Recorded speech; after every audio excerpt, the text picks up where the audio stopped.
గణపతే నమః. శ్రీమాత్రే నమః. శ్రీ వారాహిదేవియే నమో నమః. Welcome to our YouTube channel Chaganti party talks. మహిమాన్వితమైన వైశాఖ మాసంలో వినవలసిన వైశాఖ పురాణం 5వ అధ్యాయము. వైశాఖ మాస విశిష్టత. నారదుని మాటలు విన్న అంబరీష్ మహారాజు నారదునితో ఇట్లా, నేను వైశాఖ మాసము ఇతర మాసముల కంటే తపోధర్మాదుల కంటే అధికము ఉత్తమము అని చెప్పిన మాట నాకు సరిగా అర్థం కాలేదు. ఏ కారణం వలన వైశాఖము అన్నిటికంటే ఉత్తమమైనదో వివరింపగోర్చున్నానని పలికెను. అప్పుడు నారదుడు ఇట్లా సమాధానం ఇచ్చెను. మహారాజా, శ్రద్ధగా వినుము. కల్పాంతకాలమున సృష్టి అంతము అయిన సమయమున దేవతలకు ప్రభువైన శేషసాయకు శ్రీ మహావిష్ణువు లోకమునన్నిటినీ తన ఉదరము నిలుపుకొని ప్రళయకాల సముద్రమున శయనించుచుండెను. జీవరూపమున అనేకత్వం పొందిన తన మహిమను తనయందే ఉపసంహరించుకొని ఉండెను. నిద్రాంతమున వేదములు శ్రీ మహావిష్ణువు మేలుకొల్పినవి. దయానిధియకు శ్రీమన్నారాయణుడు శృతి ప్రబోధమును మేలుకొని తన ఉదరమునందున్న సర్వజీవలోకమును రక్షింపనించును. తన ఉదరమున నిలీయమైన ప్రాణకోటికి తగిన కర్మఫల ప్రాప్తికై సృష్టిని ప్రారంభింపవాలని కోరిక కలిగెను. సర్వలోకాశ్రయమైన సువర్ణ పద్మము ఆయన నాభి నుండి వెలువడెను. విరాట్ పురుషునికి చెందిన వాడగు బ్రహ్మను పురుషనామంతో సృష్టించెను. వానితో పాటు 14 భువనములను కూడా సృష్టించెను. భిన్న విభిన్నములగు కర్మల ఆశ్రయించిన వివిధ ప్రాణులను, వారి కర్మఫలానుకూలంగా త్రిగుణములను, ప్రకృతిని, మర్యాదలను, రాజులను, వర్ణాశ్రమ విభాగములను, ధర్మ విధానమును సృజించెను. పరమేశ్వరుడగు శ్రీమన్నారాయణుడు తన యజ్ఞరూపాలుగా చతుర్వేదములు, తంత్రములు, సంహితలను, స్మృతులను, పురాణేతిహాసములను ధర్మరక్షణకై సృష్టించెను. వీరిని ప్రవర్తింపజేయుటకై ఋషులను కూడా సృజించెను. ఋషులు ఆచరించిన ప్రకారం చేసిన వర్ణాశ్రమ ధర్మములను తమకు తగినట్లుగా ప్రజలు ఆచరించుచు సర్వేశ్వరుడగు శ్రీ మహావిష్ణువుకు సంతోషం కలుగునట్లుగా ప్రవర్తించుచుండిరి. సర్వోత్తములుగా తమ తమ వర్ణాశ్రమ ధర్మములు ఆచరించుచు ప్రజలను వారి ధర్మాశక్తిని, ధర్మాచరణ తాను స్వయంగా చూడవలనని భగవంతుడు తలచెను. అప్పుడు విధముగా ఆలోచించెను. తాను సృష్టించిన వర్షాకాలము వర్షము వలన బాధించుటచే పీడితులకు ప్రజలు ధర్మాచరణమును సరిగ్గా చేయలేరు. అట్టి వారిని చూచిన తనకు తృప్తి కలగదు. సరికదా కోపం కూడా రావచ్చును. కావున వర్షాకాలమున ప్రజలు ధర్మ ప్రవర్తన పరిశీలించుట తగదు. శరత్కాలమున వారి కృషి వ్యవసాయం పూర్తి కాదు.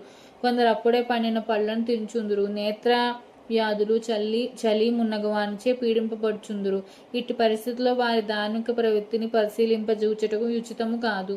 వ్యగ్రులై ఏకాగ్రత లేని వారిని చూచినచో నాకేం సంతోషం కలుగును. హేమంత ఋతువు చలి మిక్కుటముగా ఉండుటచే ప్రజనులు ప్రాతకాలమున లేచి సూర్యోదయం ముందుగా లేచి స్నానాధికం ముగించుకొని జాలరు. చలిగాలికి చిక్కి ప్రాతకాలం లేవని వారిని చూచినంతనే నాకు మిక్కిలి కోపం వచ్చును. నేను సృష్టించిన ప్రజలపై నాకు కోపం వచ్చినచో వారికి శ్రేయస్కరం కాదు.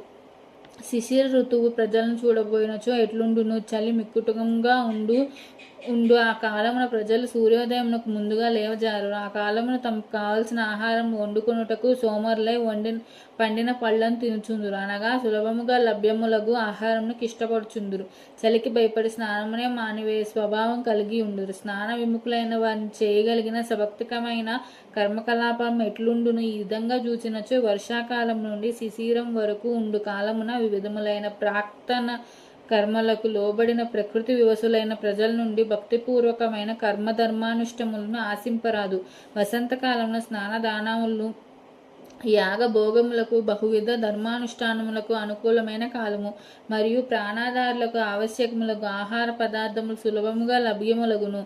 సులభమైన ఏ వస్తువు చేతనను తృప్తి నొందవచ్చును. ఈ విధముగానైనచో సర్వప్రాణిగతమైన జీవాత్మకు ఏదో ఒక విధంగా ఈ నీటిని, పళ్లను దానం చేసిన సంతృప్తి కలిగించి ఆ విధముగా సర్వవ్యాపినగు నాకును సంతృప్తి కలిగించు అవకాశం ప్రజలకు సులభ సాధ్యమై ఉండును. కర్మిష్ఠులకు భక్తులెల్లప్పుడూ కర్మపరాయణులై ధర్మవ్రతము ఆచరింతురు. అది చేయలేని వారికి వసంతకాలము కర్మధర్మ అనుష్ఠానములకు తగినది. వసంతకాలమున సర్వ వస్తువులను సులభ సాధ్యములగుటచే ధర్మకర్మ అనుష్ఠానము, దాన ధర్మ భోగములకు యుక్తమైన కాలము. నిర్ధనులు, అంగవైకల్యం కలవారు, మహాత్ములు మున్నగు సర్వజనులకును నీరు మొదలగా సర్వ పదార్థాలు సులభముగా లభించును. దాన ధర్మాదులు ప్రజలు కష్టపడనక్కర్లేదు. పత్రము, పుష్పము, ఫలము, జలము, శాఖము, పుష్పమాల, తాంబూలము, చందనం, పాత ప్రక్షాళము వీటిని దానం చేయవచ్చును. దానం చేయనప్పుడు వినయం, భక్తి ఉన్న గుణములు ఉండవలెను. దానం పుచ్చుకున్న వ్యక్తి సాక్షాత్తు శ్రీ మహావిష్ణువు అన్న భక్తి భావన ఉండవలెను. అట్టి భావము వలననే విలువ కట్టిరానంత పుణ్యము ఇత్తును అని భక్తోసులభుడు దయాలశాలియగు శ్రీ మహావిష్ణువు ఆలోచించి శ్రీ మహాలక్ష్మితో కలిసి లోక సంచారమునికై బయలుదేరను. పుష్ప ఫలపూర్ణములకు అడవులను, పర్వతాలను, లతా తరువులను, జలపూర్ణములైన నిర్మల ప్రవాహాలను కల నదులను, తుష్టి పుష్టి కల ప్రజలను చూచుచు ఉత్తములుగా మున్నాశ్రయములను అందున్న ధర్మకర్మానుష్ఠాన పరులకు ముందులను, వనగ్రామ నగరవాసులై భక్తియుక్తులను జనులను, పవిత్రతను అందమును కలిగించు ముగ్గులను మున్నగ వారితో నొప్పు ఇండ్ల ముంగిళ్లను ఫలపుష్పాదులతో వ్రతమాచరించు భక్తులతో నిండి సందడిగా ఉన్న తోటలను శ్రీ మహావిష్ణువు లక్ష్మీ సముద్రుడ తిలకించెను. భక్తియుక్తులైన వినయ గుణములతో వ్రతము ఆచరించుచు యథాశక్తిగా దాన ధర్మములు చేయొచ్చు. అతిథి అభ్యాగతులను ఆదరించు ధర్మాత్మలను, పుణ్యాత్మలను, కర్మపరాయణులను, మహాత్ములను అందరినీ చూసుచు అభ్యాగతుడై అతిథి అయి బహురూపములతో వచ్చి ప్రజలను ధర్మ కర్మానుష్ఠానాలలో పాలు పంచుకొంచుండెను. సంప్రీతుడై అఖండ పుణ్యమును, అఖండ భోగభాగ్యములను, సర్వ సంపదలను,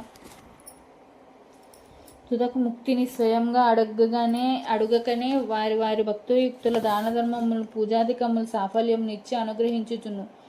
దురాచారాలను, సోమరులు మున్నగు వారినైన సత్కర్మలు ఆచరించి యథాశక్తి దాన ధర్మములు చేసినచో వారి పాపములు నశింపచేసి పుణ్యములు లేక సుఖములు నిచ్చును. అట్లు కాక దుష్టులే సోమరులై నిర్లక్ష్యముగా ఉన్నచో నంతటి వారినైనను యథోచితంగా శిక్షించును.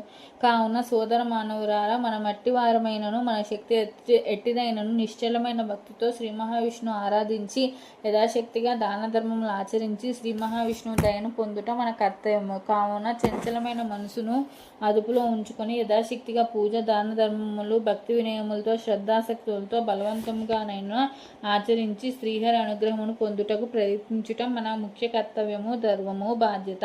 ఇట్లా లోక సంచారము చేయు లక్ష్మీ సహితుడు శ్రీ మహావిష్ణువు స్తుతించుచు సిద్ధులు, చారణులు, గంధర్వులు, సర్వదేవతలు కూడా వెన్నంటి ఉందురు.